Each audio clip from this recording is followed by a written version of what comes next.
Welcome into another edition of the Gator Nation Football Podcast Film Review. I'm your host, James DiVirgilio, and on this episode, we'll take a look at Florida's offense versus Texas's defense.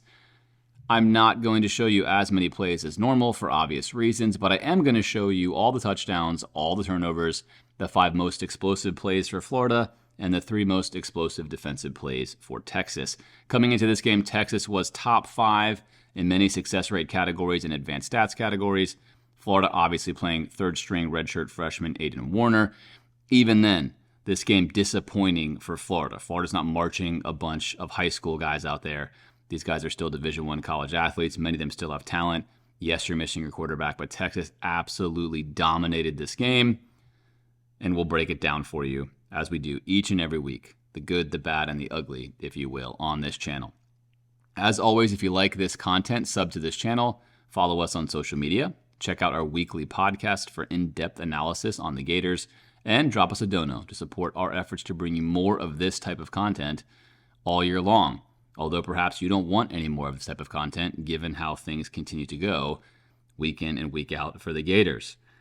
Let's take a look. First quarter here, not the first play of the game, but first quarter. This is going to be the first explosive play for Texas. An explosive play on defense is going to be a tackle for loss, sack, of course, interception, fumble, etc.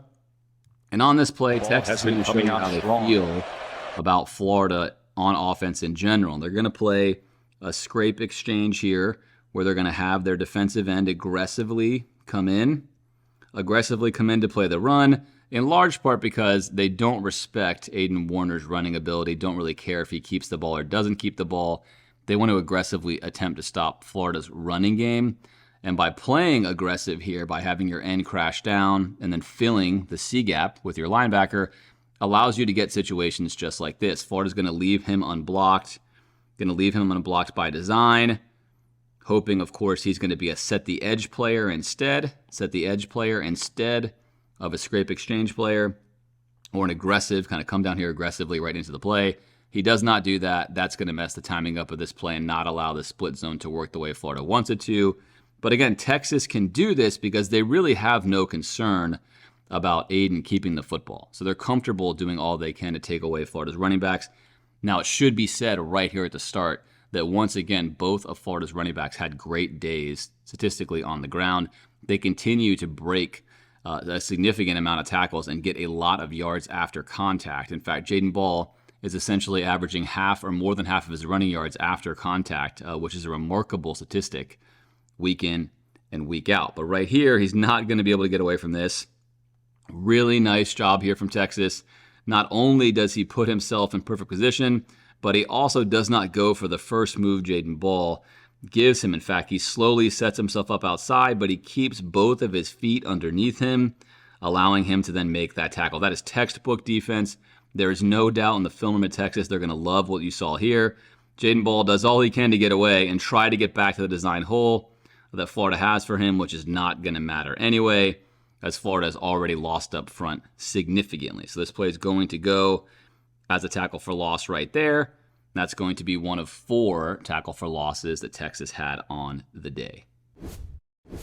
Florida down 7-0, 3rd and 15. Texas still going to start with a 5-man front on the box right here. They're going to wind up having 7 men in the box. They are not afraid of Florida passing here on 3rd and 15. They are expecting essentially just a run punt, if you will, and Florida's going to give them that.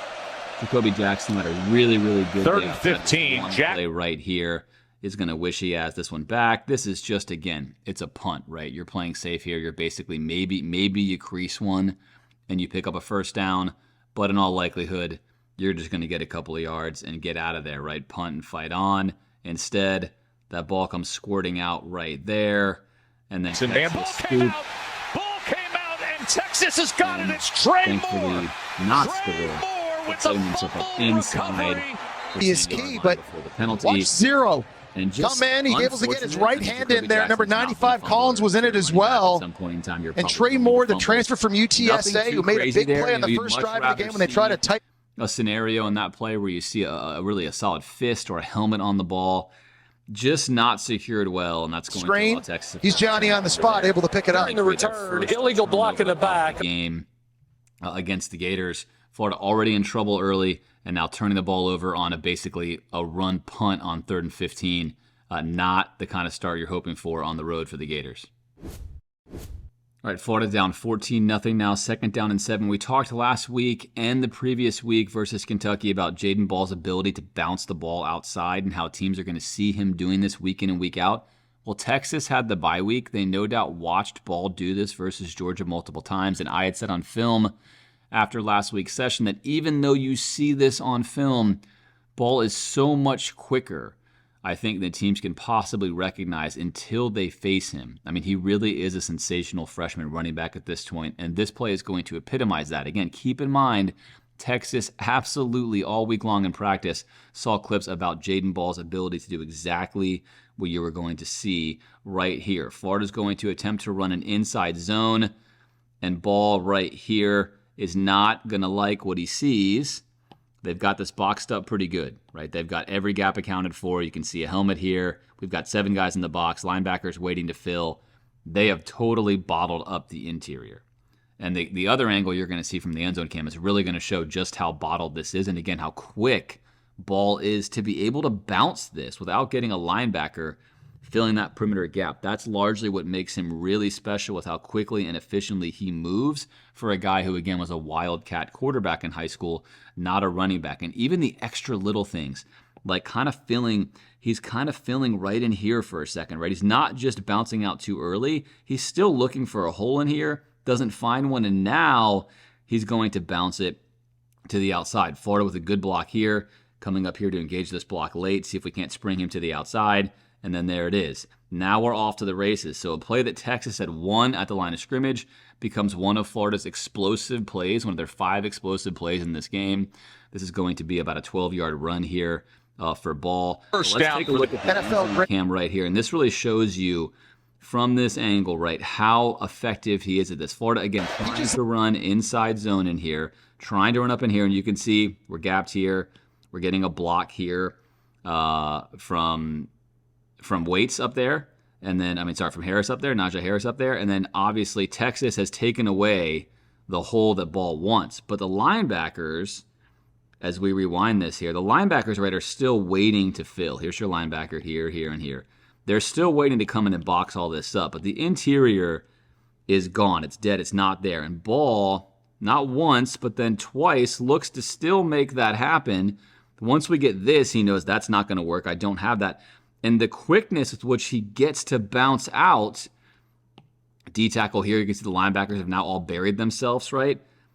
A lot of really good natural instinct. Explosiveness, be able to take it outside. He wasn't a running back in high school. Really good feel for setting that run up, bouncing it outside, and making it happen. Of course, all of you know left side, best side for Florida's offensive line. Whenever you can, go to the left side. Well, it helps a lot when the left side doesn't win early on and you lose on the edge, yet your running back's able to set something up and get a big gain, an explosive run when the defense has absolutely beaten the play you have designed. And Jaden Ball and Jacoby Jackson have been doing that, but especially Jaden Ball, again, earning a lot of yards, essentially, not entirely on his own, obviously, but largely attributed to him and his ability to make something out of nothing. Really, really good stuff. Again, another excellent game for Jaden. Different drive now, second quarter. Texas loading the box here. Loading the box. Take a look at what they have. 4 here, 5 here. They have 9, essentially, in the box, with Florida with 2 receivers here. Safety way off, right? And then your corner here. So 9 guys in the box. Can Florida take advantage of this? You absolutely want to pass when you see this. Again, even if Texas is going to drop out of the zone, you cannot allow a team to play this kind of posture here 5-6 yards off the line versus you. No matter who is playing quarterback, you have got to take a shot here. And Texas, again, just pay attention to linebackers, right? Pay attention to all of these guys essentially playing run fit. Now look, there's no doubt that Texas blew this. It's a blown coverage. Every single one of these guys is not supposed to be in run fit like this, but they are. But again, you're playing Florida. You're expecting run. It's 1st down and 10, and you're just blowing your assignment entirely. Deke going to run the easiest over route he can his entire life right here off play action. This is what you dream of here if you're a quarterback, right? You come out, turn your head, and you see this. and you think, this is awesome. I have the entire side of the field here to throw, and I've got 9 guys in this box. So for Aiden Warner, he can't have an easier throw. Right foot hits. Full confidence here. Delivers a nice catchable ball to DK. Complete to DK. Thing around, you're going to fake it here. All 4 of these guys get frozen. And DK on the deep crossover. Coverage. Pause it again right here. And you can see, look at all these Texas helmets right here looking back at Aiden Warner. And it's pretty remarkable. At this point in time, you have DK here. You have the safety over top here. Again, Florida only has 2 receivers going out on this pattern, the vaunted 2-receiver release. Perhaps Texas stopped looking at this. They haven't watched enough film on Florida to know this is what we're going to do all the time. Just 2 guys going out, but it certainly pays dividends here as nobody drops, and the safety, who's just backpedaling, only watching the number 1 receiver here, doesn't even actually track the release of DK. So amazingly, you have 5 or 6 guys that have not tracked him at all. Everyone's in run fit down in here, at least they think they are. They're not supposed to be, and the safety is only reading the release of what becomes the number 1 receiver after the motion. And so you've got a total free runner, and you've got nothing but beautiful, sweet green grass right here for, again, the easiest throw you can make if you're Warner. I mean, you just can't miss that. Aggressive play call. We've seen chunk gain for the Gators, and the biggest play of the day through the air. It comes through a busted coverage, but more importantly, we talk about this each and every week on this channel. You have to play football, right, with the numbers on your side. If a team's going to put 8 or 9 guys in the box, then you should be passing the ball every single time, unless, of course, you're somehow still able to run for 5-6 yards a carry into that scenario. But you should be passing the ball really every single time as you're able to get a higher expected value per play, and you get the chance for chunk yardage, which Florida does take advantage of here, down 14-0, so it's still in the game at this point, and now into the red zone.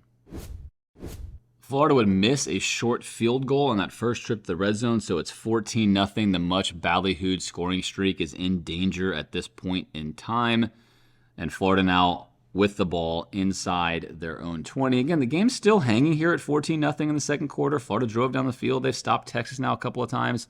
Still hanging in here. This is going to be Texas' second explosive play of the game here. It's going to be a loss. 4 on 3rd down, and now Warner's facing a third. Up a screen. Texas, at this point in time, pause the film. Florida has a good play on here. Now, I want to keep reiterating the amount of times that I've said on this channel in the Napier era that Florida has what could be either a good run or even a good screen setup.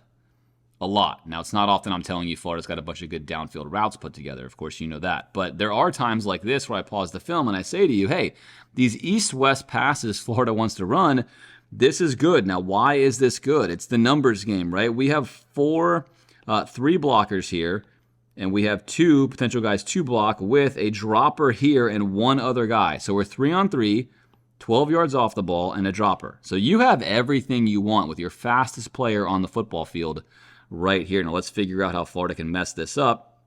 And we're going to show you. Once again, we're going to see what I'm going to say are some curious blocking assignments. Florida's design with how they block these plays, whether the players get it wrong or the design itself is very questionable, is going to pop up again. We talked about this last week versus Georgia. Here I am again talking about it. I've talked about it before. But Florida's going to elect to double here. They're going to double the apex defender, and they're going to leave the corner or the edge defender here. They're going to leave him a free run to the tight end. So they're trying to double here at the point of impact, that way giving a route through here and then working their way up, right? Now, again, I've asked this question. I'll ask it again. Why not instead trust your receivers to block one-on-one here, hit this here, and if you want to help with Boardingham, right? Because he's the furthest player away from this. The furthest player away from this, and this guy obviously is reading screen. Don't you want the impact sooner? I would say so. I think yes. Florida going to elect not to do that once again. And now, even though Boardingham is actually in a really good place to get this block, and we're trying to run a slip here, right? We're trying to bring this guy upfield some, but this is a scenario we've seen far too often with the Gators, is now Boardingham blows this guy out of the play. That's a great job by him. This is a fantastic job. We completely whiffed the block here anyway. We've whiffed the block here. 2-on-1, whiff. You're going to miss that one. Boardingham gets a check, but because of what he's being asked to do and the spacing Florida's employing here, his block goes right into tank, and there you go. And now we're not cleaning the release, even though we've literally knocked that guy out of the play, And we have not blocked this guy well, and now we have no leverage and momentum, a play that should and could be a big play. This is what Florida's hoping for, right? They're hoping that he slips up here, you cast him aside, you chip this guy enough here to create a window to when you can then get here and here. That's the idea behind the play. In the perfect world, you pull this off. The problem is Florida rarely pulls that off, and oftentimes I think they're better suited to take a more simple, logical blocking approach here, win one-on-one here, let your fastest player beat one of these guys in here with momentum down the field. But your play is not going to work if you can't get it started, right? So let's call this being too cute or perhaps too optimistic versus an elite team with your blocking scheme. It doesn't work, and now instead of this play going for at least some positive yards on 3rd and 9, it's going to go for nothing, right? It's going to go for nothing. And your fastest player gets the ball, can't do anything, gets hit by his own player who makes a really nice block clearing out a defender, and you waste 3 blockers versus 2 down low, and you blow an opportunity to get a first down. Now, is that going to change the game? No, but it's an example of the details on offense for Florida that we see week in and week out. The execution is just not there, and at times even the blocking schemes I think are optimistic at best on some of these east-west screenplays. Curious at worst. Next drive now for the Gators, down 21-0, 2 minutes left to go. They are in Texas territory, but it's also 3rd and 14. Virtually every episode, most of them, not all of them, I say something like what I'm about to say, which is that I don't know for sure what the play call is, and I don't know for sure at times who's responsible for what. I can only speculate because, of course, I'm not on the headset getting the play call, looking at the play sheet itself. But on this play, it certainly seems like Aiden Warner is going to make a mistake here with the protection, and you're going to see a sim pressure get home here where most of Florida's offensive linemen, meaning all of them, are going to be blocking out this way. So the call here seems like it's going to be a slide left, which is going to be the call a quarterback would make. And watch this play out as we roll the film here. That means that Warner pre-snap expects pressure to be coming to this side, and he wants the O-line to pay attention to this side. It is still a zone blocking line. They are not going man for man here. They are still going to open up and take who comes into their zone. But this is not a complicated pickup here.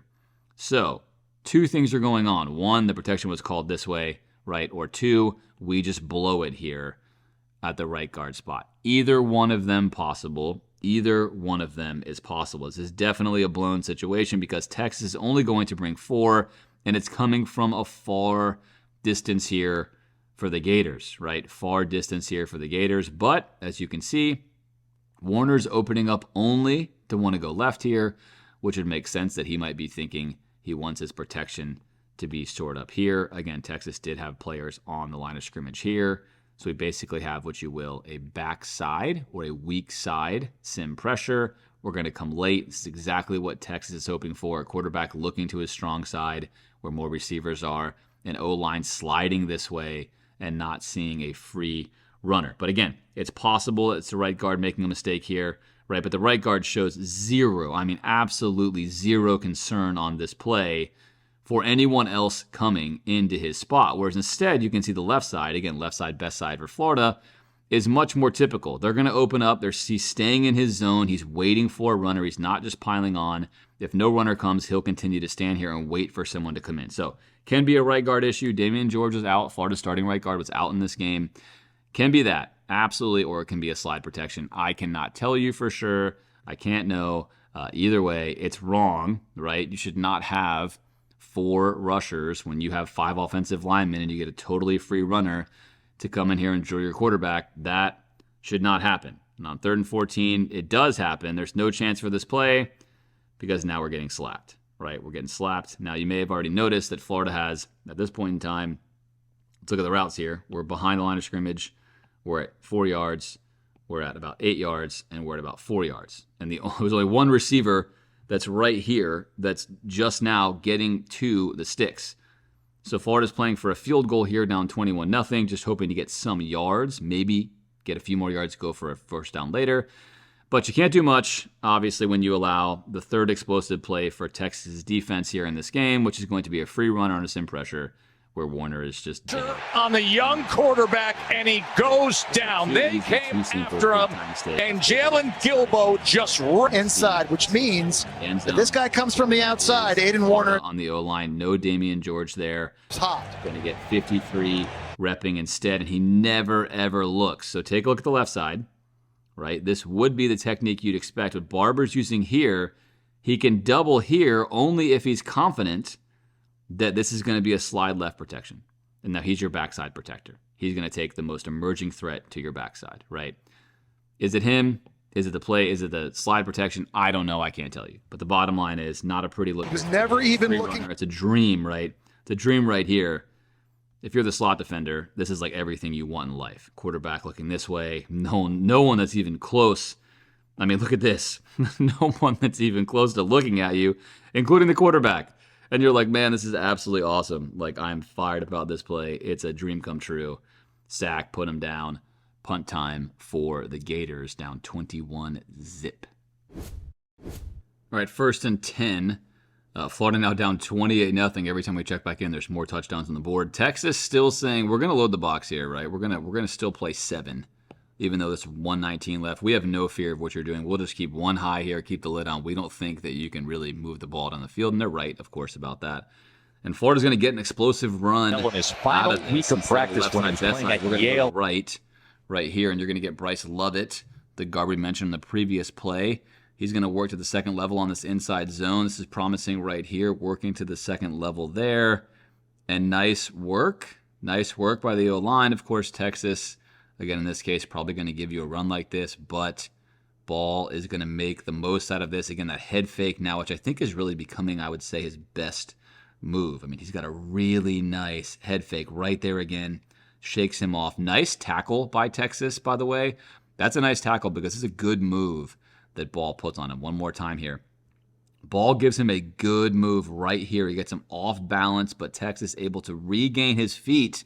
If not, and Ball makes that clean, he's got about 20, 25 more yards there. Right? Really Jaden nice Ball with a good run of 11. Down to the ground. Nice play, stopping a bigger play. But for Florida, that's going to be one of their most explosive runs of the day. And again, late in the first half, down 28-0. You're not in a threatening area of the field. But we're trying to give credit where credit is due here, finding the best plays in this otherwise total debacle of an offensive game, and there's one of them. Very next play, Florida's going to try a high, mid, low read here.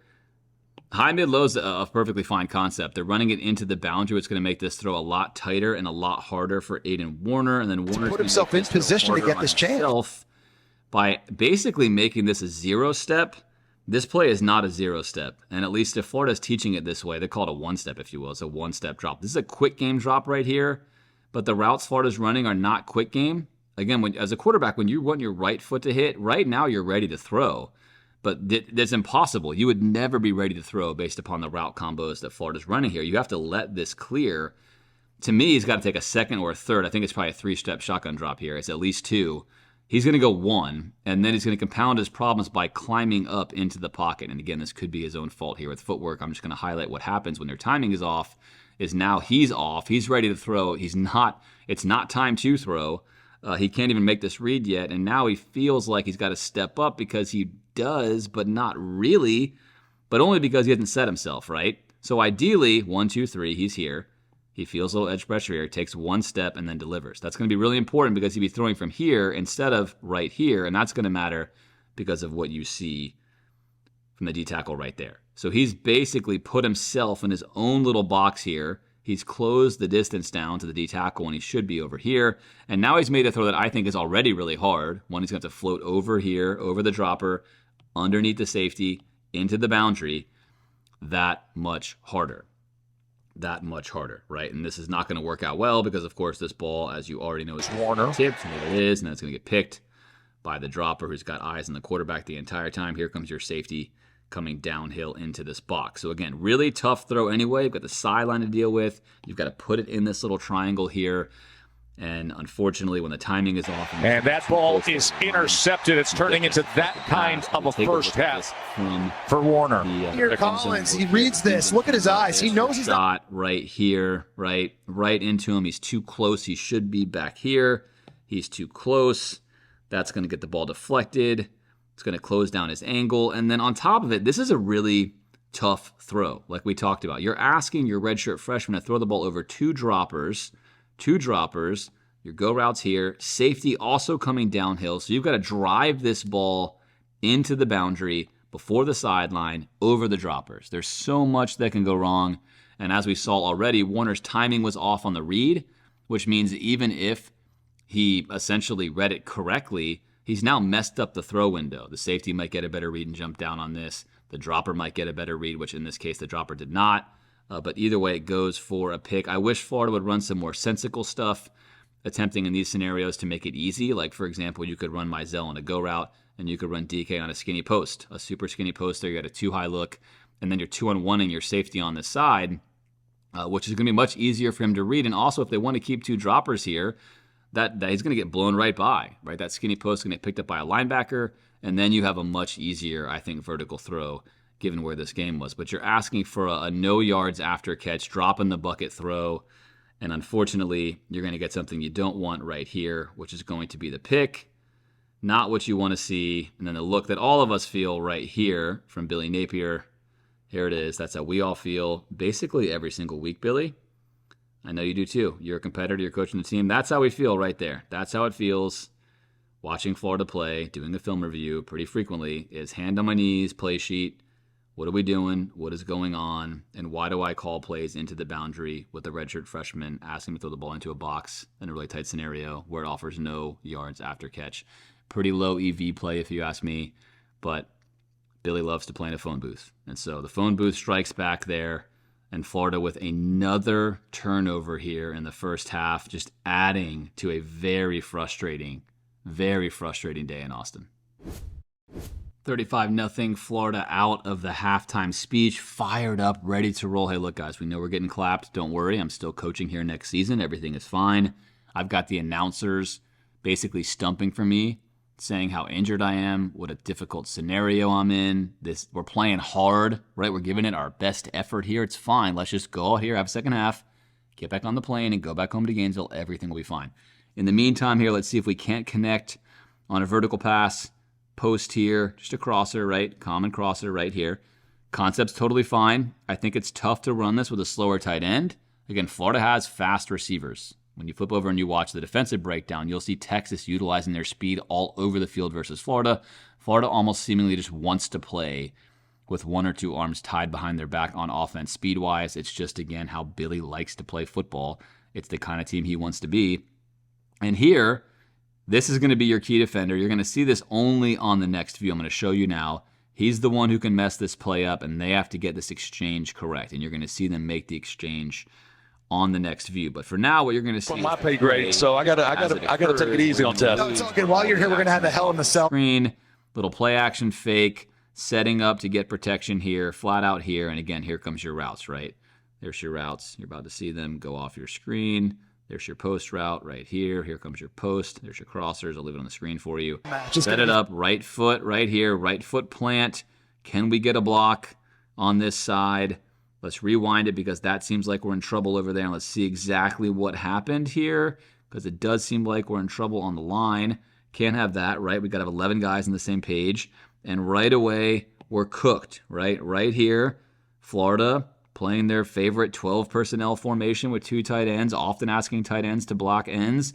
Doesn't work out very well for the Gators. Not working out here as well. Now we need to have a running back block your left end. Here's Jaden Ball. And he's going to try to get in there because we've already whiffed here with Hansen. And he's not going to win. No worries. We're going to slide over now our right guard. We're going to send three guys at this one end, right? Three guys at one end. We're doing good work here, We're fine here, timing-wise. We're okay. We're beat. Barber's beat, but we're okay. We got time. We're good. Ball's coming out. But three guys on one, and he's going to get all the way through and bat this pass down. Hard to make this play work. Hard to throw the ball on the field if that happens, right? Those guys are not injured. Those guys right there, not hurt.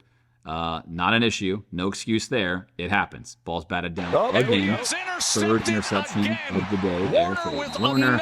turnover as Makuba comes up with the pickoff.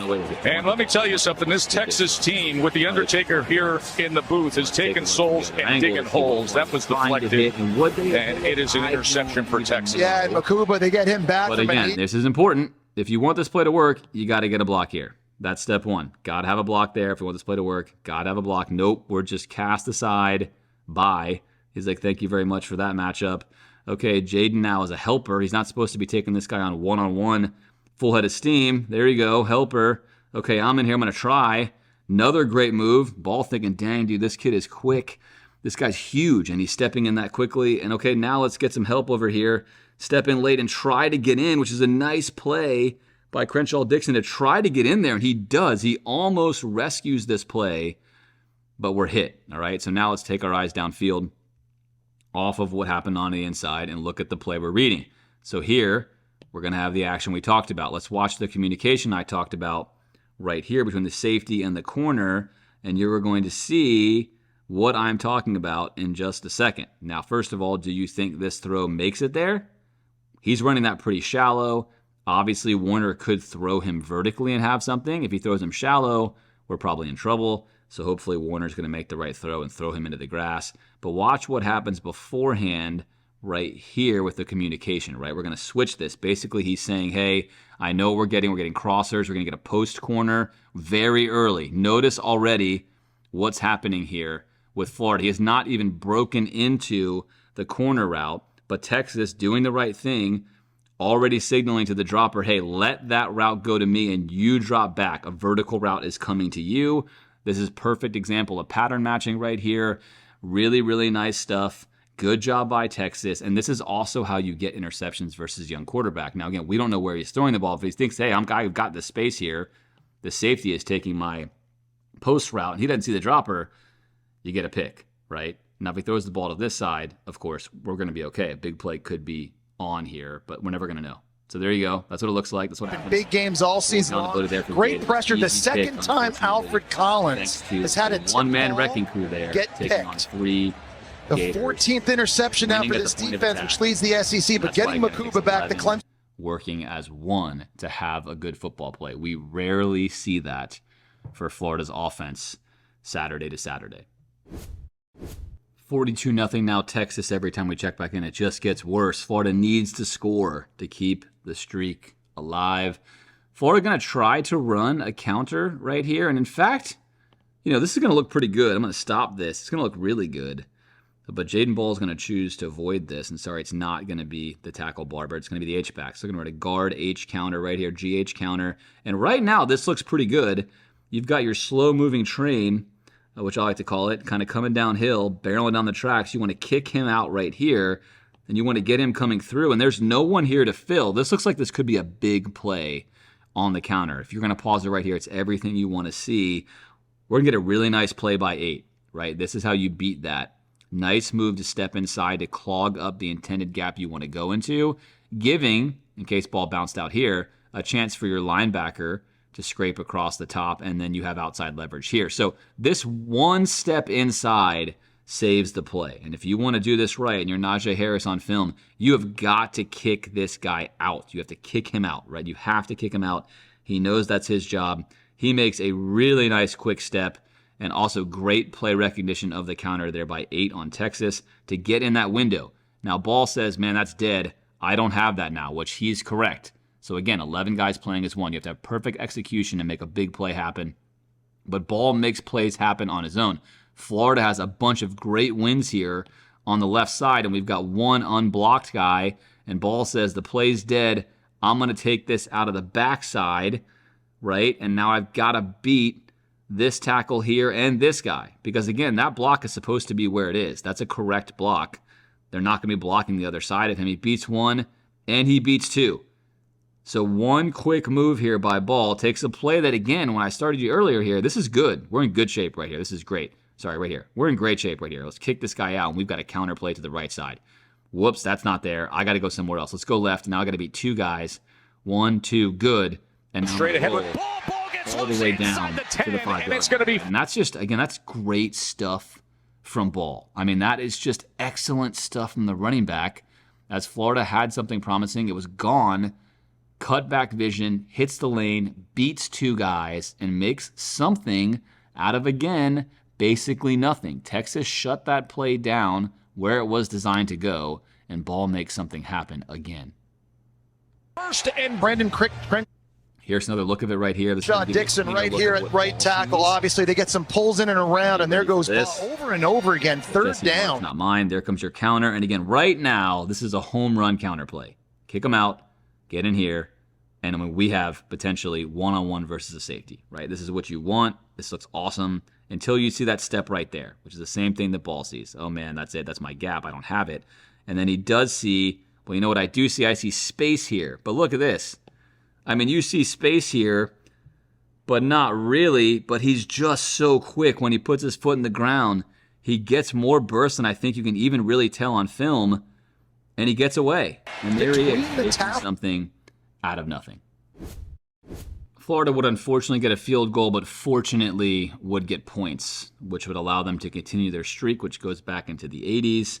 So at least there's one salvageable thing from this game. And we're going to see some more absolute grown man running here from Jaden Ball once again, as this play is not going to have any promise right here. There's no promise, right? We're in trouble. This is not going to go anywhere. It's 2nd down and goal. We're dead. We've got a D tackle this right here, and now we've got a flowing linebacker who's going to fill this gap right here, coming downhill. Probably more of a secondary play here, not a linebacker, but coming downhill to fill the gap after your D tackle has slowed the running back down. Probably going to make this tackle right here. He has momentum. Look at who has momentum here. 4 has all of the momentum. He's coming downhill. He's got about a good 5-yard run. Ball's been getting grabbed. Bam, sticks him right there. He's going down, right? No, he's not. As we've seen before, Jaden Ball is not going to go down. We now have 3 Texas defenders on him. Again, we've seen this before already, and he's getting into the end zone. And of course, if you're DK, you're just like, dude, we are getting absolutely clapped. We're getting clapped right here. But you know what? This dude that I can't even see, who's carrying 3 of the defenders there from Texas, is just an absolute monster. And I'm fired up for that because I'm a good blocker. I get stuff. Defenders with him for a Florida touchdown. I've got everything I need. Earlier, just how much this team loves playing for Billy Napier and how they want to keep outside, which he does. Again, I can't say enough good things about DK. He's a fantastic Gator across the board. Really, really quality player. Jim DK out in front. He turns around and see, okay, crap, I got pushed off. I got hit by somebody. Oh, wait, I got hit by Ball. He's going to carry these dudes into the end zone. I mean, again, this guy's a freshman. He's a freshman who was a Wildcat quarterback. You just can't say enough good things about 13. The guy's got it going on for the Gators. This is going to wind up being Aiden Warner's best throw of the day. I'm going to show you why. For the play action right here, Texas going to drop back up 49-10. Quickly trying to ID any in-breaking routes. That's why they're looking over here, IDing all the in-breaking routes coming from this side since their one receiver ran shallow. So if the one goes underneath, now they are looking to poach any receiver coming from this particular side, which is what they're doing. But take a look at what Warner does here in the pocket. So first of all, unlike before, he's going to drop back, look at the footwork. He's going to be on time. This is important now. He's been able to read for these 3 steps all of Texas dropping. But this is a nice piece of quarterbacking because he doesn't do what you might expect a younger guy to do. Notice that his eyes right now are still all the way downfield. He is selling that he wants to send this ball vertically, but look at where he goes. Turns the helmet, wham, right? This defender right here, take a look at him.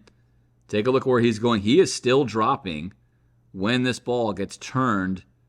Look at his body, right? He was still moving this way. So Aiden had moved him here. We talk a lot on Film Review when Kyle Trask was here about how he would frequently do this. If he knew he had the underneath, he wanted to maximize that play and give his receiver a chance to get yards after catch by moving the droppers as far back as he could and then delivering quality ball right there. Underneath to Jim DK gets up a lot of yards. Now look, Warner earns that. If he just early on in that progression just throws, turns his head, and puts that right on DK, that play is going to get half of the yardage that it got. That's a majorly majorly good read, or just I should say excellent really read, and then also execution. So for a redshirt freshman, that's his best play, I think, as a Gator thus far. That really shows a lot of understanding that when he gets a look he's comfortable with, he can execute it at a level that's much higher than a player of his age. And in that case, that is definitely going to be his best play. Nice work by him, getting some extra yards after the catch for DK and just displaying a really nice start to finish rep as a quarterback. All right, what can't DK do? That's really the question. Again, I call him a five-tool player, which is really a baseball term. It's fun to utilize baseball terms on the channel. I was a baseball player. I have fun with it.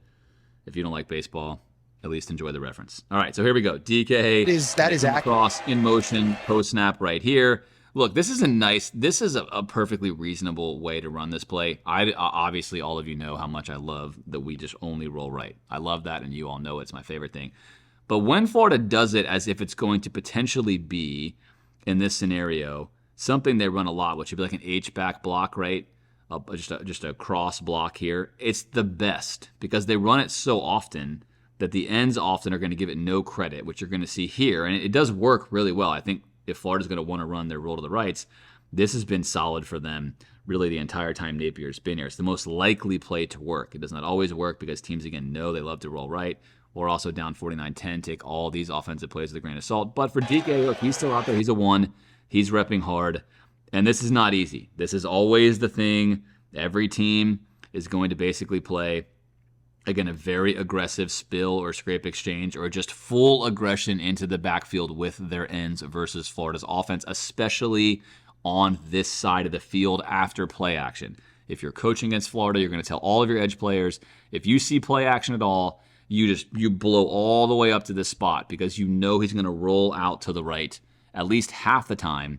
I'm making that number up, but a significant number of time. And it's worth blasting yourself up the field because you can probably make a play, which he almost does, right? This is not an easy throw for Warner. Now he's got to fit this around a much bigger guy, which he does. And then Warner able to get it to DK, and DK inside the 10-yard line, up and over his route. The Gators, one of really just 5 or 6 on the entire day. Here's your look. Again, we've seen this time and time again. Here's your end. He's basically going to watch what we're watching. There's your end. He's going to beat, of course, going to cast aside the right tackle right there, only because we're not blocking him, right? We're not blocking him by design. Now, if you were a more dangerous team, you might have him instead setting an edge. He might be unblocked. He might creep into this area and wait, but he's not. They have no respect for the quarterback running on them, and they know that once the ball is kept, it's almost certainly going to be a rollout to the right, as I talked about. And you can see that right away he shows no hesitation. He's shooting right to where the play is most likely going to go, and that is going to make, again, this throw very hard. That's the problem with this play. We've seen it time and time again. Even though you get that guy open, look at the throw it takes to get it around him right there. And that's why teams are comfortable doing this. They'll say, look, on film, if I'm a DC, if you get this throw, I'm going to give it to you because you're probably not going to want to do it 10 times in a game, right? That's going to take a big-time effort. Plus, if he waits a second longer, he's going to get creamed. So that's what's going on there. He's got a defender right in his face that's low lay, and he's able to negotiate the defender and find a throw. And late in the game, we're just trying to salvage a few points here, obviously, as the dying embers of this game go out. And salvage a few points, the Gators will. We're going to run split zone here. I said last week, I think this is Florida's best running play most consistently. Split zone right here. And watch why this. Here they are marching again. The interior of Texas and the linebackers. Because they see so much all game long with Florida's H-back. And again, these are Texas 2s, right? Not the ones anymore here. But because they see the H-back so often, generally speaking, follow the H-back, follow the ball, right? But when you run split zone, you've got a two-way go as a running back. You can follow the H-back, or you can also come here. You have a two-way go, hence split zone. You have 2 different ways to go. And the linebackers, this will hold them with where they decide they want to fill. And because you got a pistol handoff here, running back coming downhill max speed, if you can block this up correctly, if you get them to hesitate with their fill, you get a chance for what Florida's going to get right here. Is you get both linebackers diving into what's going to be, let's call this the H-back gap, correct? But now he still has the other part of the split zone, which you see here. So we're blocking out here like this, and over here, of course, we're trying to create a hole here. So you're here and you're here. Both linebackers dive, right? They dive into the boundary side B gap, and that allows Jacoby Jackson to beat one backside player right there, or really front side player in this case, beat one, and then Jackson into the hole. And Jackson's going to spin his way into the end zone. This kind of want to fight. Yeah, and just find. There it is, right? Zoning it out here. Push everyone out here. Turn them. And then on this side, hold here, and then hold here, and then come through here. And so you're running back right here. You're Jackson. You want to say, okay, do I have this or do I have this? And you want to see where the linebackers flow to. And if you got your eyes up there, that's where his helmet's right there. And he sees immediately right here. He already sees him stepping in here and him stepping up here. He knows that's a no-go. I have no blockers there. I got to follow the left side of my about your team when they're facing adversity. Great job by push on the left side. That coming downhill from the pistol. And then finish that play for Florida, ending on a high note here for the offense, scoring another touchdown. 49-17 is the score. Texas would run out the remaining 8 minutes of the game and then mercifully take a knee on Florida's 5. That's going to do it for this episode. As always, I hope you enjoyed this episode. I'll be back with you next week to break down Florida's game versus LSU. LSU coming off, obviously, a disappointing loss versus Alabama. Perhaps a chance for Florida to be more competitive at home in that one, but I will not hold my breath. As always, I'm James DiVirgilio from the Gator Nation Football Podcast Film Review. I'll see you next week. Go Gators.